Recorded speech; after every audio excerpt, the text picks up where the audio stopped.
Hoje, uma parte considerável do meu dia foi dispendiado para entender o que aconteceu e qual é a narrativa por trás dessa busca e apreensão da Polícia Federal na casa de alguns militares e de um agente da Polícia Federal.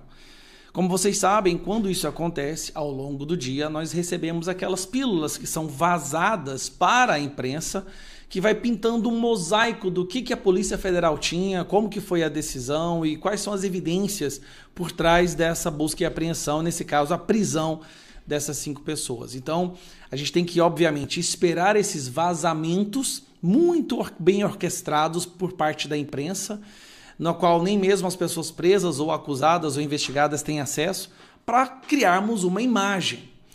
E ao longo do dia foi vazado vários trechos como esse. Então, antes de entender o que aconteceu hoje, a gente tem que entender que todas essas decisões, ultimamente, ela tem um timing. O próprio STF e o próprio ministro do STF falam que depende do timing político, depende da política, não dá para simplesmente ir lá e fazer a justiça. Bom, vamos lá. Na quarta-feira da semana passada, nós tivemos aquele cidadão que se suicidou na frente do STF, causando aquela comoção nacional. Então, aquele fato criou uma janela de oportunidade para que Alexandre de Moraes e alguns ministros do STF, da Polícia Federal, começassem a executar um plano que eles já estão trabalhando há mais de 1 ano e meio, que é o plano de prender Bolsonaro.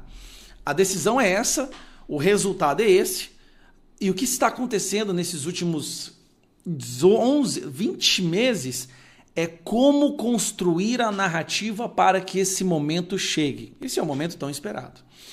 E aí começou as buscas e apreensões, começou prisões temporárias, preventivas de gente, fraude de documento, no caso do Felipe Martins, tudo para conseguir aquela delação, aquela evidência que pudesse dar a eles o que eles tanto querem, que é a prisão do presidente Bolsonaro e as pessoas mais próximas ao presidente Bolsonaro. Na quarta-feira, e aí vem um dado curioso, sem constar na agenda oficial, o que não deveria acontecer, tá? Os chefes, de Estado se encontraram para uma reunião para debater o cenário político. Cenário político.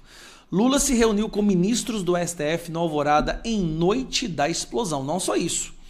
Tava lá Gilmar Mendes, Cristiano Zanin, Alexandre de Moraes e o diretor da Polícia Federal. Só que esse encontro, essa agenda, e é a parte que realmente chamou a atenção, não consta na agenda. E quando você tem um encontro entre chefes de Estado, isso tem que constar na agenda, tem que ter a publicidade. Afinal de contas, se não houver essa publicidade, se não houver essa transparência, os chefes de Estado poderiam começar a se encontrar na calada da noite por motivos obscuros e obviamente, intenções não republicanas. Por isso, nós precisamos da transparência. Mas tudo bem, eles se encontraram, o Novo pediu explicações por que esses ministros e o Lula estavam se encontrando junto com o diretor da Polícia Federal. Aí, eles se encontram na quarta-feira. Naquele momento que eles estavam juntos, teve aquela situação trágica na frente do STF e a oportunidade perfeita surgiu. É agora. Agora, vamos aproveitar essa nossa narrativa de envenenamento das redes sociais, de golpismo, o golpismo não morreu, 8 de janeiro eterno, e vamos para cima do núcleo, vamos para cima do Bolsonaro. Por que eu digo isso? A maior parte das informações que estavam hoje na decisão e que saíram pela imprensa, a maior parte delas são requentadas, são informações antigas. Já, inclusive, saiu mais de uma vez na imprensa. Mas por que a prisão dessas pessoas veio a acontecer agora? 2 motivos. A oportunidade que se abriu diante do tio França e porque o Donald Trump ganhou e 20 de janeiro Donald Trump vai estar no poder nos Estados Unidos e aí nós começaremos a ver uma sequência de ações internacionais diplomáticas contra o Brasil e que para amenizar a situação eles têm que criar uma narrativa do porquê que o Bolsonaro tinha que ser preso, já que ele representa um perigo para a democracia. Então vamos lá, aí começam as matérias, Diálogos mostram tentativa de prender Moraes. Tô na posição, e aí aparece um print de uma conversa, onde o print basicamente fala isso, Mantém posição, tô na posição. Grupo estava disposto a morrer e cumprir plano de matar Moraes. Bolsonaro estava sendo pressionado. Aí vem um detalhe curioso. Sai essa matéria que o Cid disse: Bolsonaro estava sendo pressionado por deputados e por parte do agro para golpe, de acordo com o que o Cid falou, as conversas do Cid que foram capturadas. Então, se o Bolsonaro estava sendo pressionado, mas não deu golpe, isso não o torna inocente da tal tentativa de golpe? O que chamou a atenção em toda a construção do que aconteceu hoje, a melhor matéria que eu encontrei foi aqui no Poder 360, onde mostra quase que na íntegra as evidências que levaram à decisão da prisão dessas pessoas. E o que mais chamou a atenção, obviamente, é um documento no final, que se você lê esse documento, realmente é um documento que mostra claramente um plano de executar alguém. Claramente, só não sei, não fica claro aqui quem era, contra quem é o plano. Mas aqui claramente você vê que há um plano de executar alguém, falando sobre execução, a captura, danos colaterais, envenenamento, as armas a serem utilizadas. Isso aqui é inegável. Inclusive as armas aqui, ó. Aqui, que é esse tal do planejamento punhal verde e amarelo. Mas chama atenção. Um plano de execução de chefes de Estado ter sido impresso. Cara, se fosse ver, não seria um extremo amadorismo se isso fosse verdade? Não estou dizendo que não é. O que chama a atenção é que em momento algum há um comando ou algo sobre o Bolsonaro nisso daqui. Em momento algum, em tudo que eu li, há uma clara participação do Bolsonaro. O que há do Bolsonaro é isso aqui, ó. Em pacientes com Bolsonaro, militares alvos da PS usavam palavrões. 4 linhas é UK. Bom, a única vez que o Bolsonaro é mencionado nessas questões, nessas conversas, é mostrando que eles estavam insatisfeitos por o fato do Bolsonaro ficar nas 4 linhas. Essa é a parte que... tá, Gustavo, em que momento o Bolsonaro é mencionado lá? Que horas que ele dá a ordem? Em momento algum. Ele é mencionado quando fica claro a indignação destas pessoas que foram presas porque o Bolsonaro não queria sair das 4 linhas. E temos também a parte onde o Cid nega tudo, inclusive essa parte daqui, onde o Cid fala que Bolsonaro estava sendo pressionado. O que nós percebemos?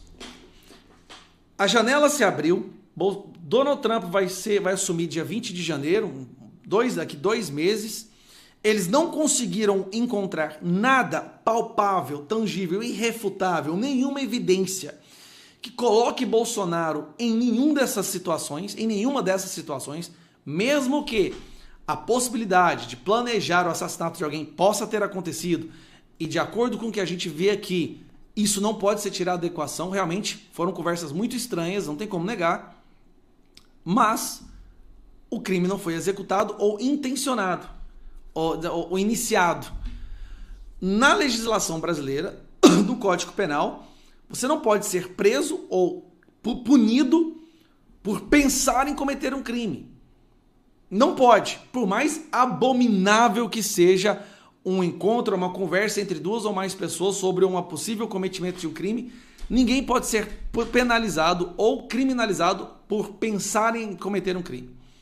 Escrever alguma coisa, mas a pessoa pode, porque ela tem que ter o direito de recuar daquilo. Então, muitas vezes no momento da raiva, você pode escrever num papel: eu vou acabar com a vida de João. E depois, no momento de lucidez, você rasga o papel e fala: não, o que eu estava pensando, cara? Então é por isso que você só pode ir para cima de alguém depois que o crime ou é iniciado ou cometido. No caso aqui, não houve crime. A audiência brasileira e a imprensa esqueceram desse detalhe. Não houve um crime. E mesmo que eles tivessem planejado, não houve a participação do Bolsonaro em momento algum, a não ser quando eles demonstram a insatisfação pelo Bolsonaro fazer tudo dentro da Constituição. Mas isso não importa. O que importa para eles é que eles precisam prender Bolsonaro. Bolsonaro virou um troféu. É uma coisa pessoal, da vaidade. Ele virou um troféu que precisa ser preso. E agora a janela está se encurtando. Donald Trump, 20 de janeiro. A janela de oportunidade com o tio França, que causou essa comoção nacional, que na verdade não foi um ataque ao STF, é um doido varrido, me desculpa. Eu sinto pena dele, da família. É uma tragédia, mas um doido, uma pessoa com sérios distúrbios mentais, que foi lá e tirou a própria vida na frente do STF. Tamanha era a indignação dele a respeito do que tem acontecido com o Brasil. Eu passei o dia inteiro lendo tudo que tinha sobre essa questão, decisão, as matérias e tudo que eu encontrei até agora. É isso. É mais uma cortina de fumaça, aproveitando, obviamente, para tirar a atenção da Janja, do fiasco econômico do Lula, da desgrama que o Brasil está virando.